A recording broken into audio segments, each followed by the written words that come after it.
Manā ģimenē 5 gadus atpakaļ konstatēja mazdēliņam autiskā spektra traucējumus.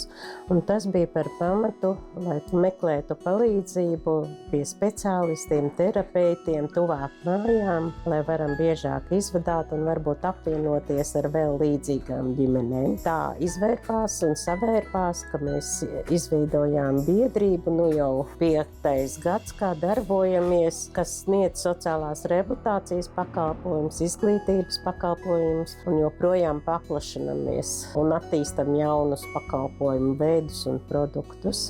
Madona ir pārbagāta ar sociālās rehabilitācijas pakalpojumu sniedzējiem, dažādām mērķa grupām, un mēs dibinot biedrību, mums bija primārais vietai un palīdzībai un saskarsmē, kur būt kopā ģimenēm. Tā labā ziņa, ka esam vairāk kā 30 profesionāļi apvienojušies, un tā mēs arī visus 5 gadus attīstāmies. Mēs esam priekš visiem, kad vajag un ko vajag, un piemeklējam atbilstošu speciālistu vai terapeitu, lai mēģinātu mazināt ģimeņu problēmas.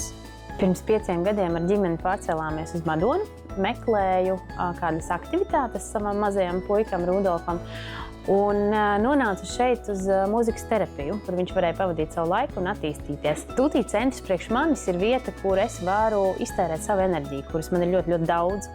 Jo es nāku no lielpilsētas un nonākot šeit, man likās, ko es šeit darīšu. Bet satiekot cilvēkus, kas ir zem šī jumta, sapratu, ka mēs esam līdzīgi domājoši. Es nācu ar savām kaut kādām iniciatīvām, kuras mēs kopīgi varējām realizēt, lai uzrunātu cilvēkus, lai viņi zina, kas ir šajā centrā.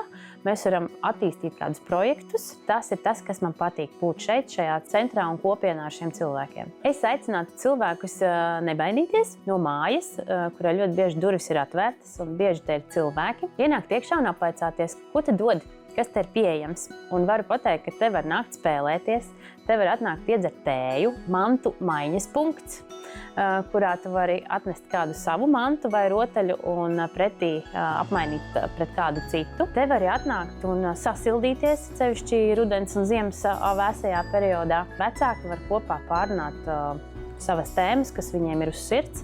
Mēs esam tie cilvēki, kas mācamies un domājam paši pozitīvi un to mācam arī citiem.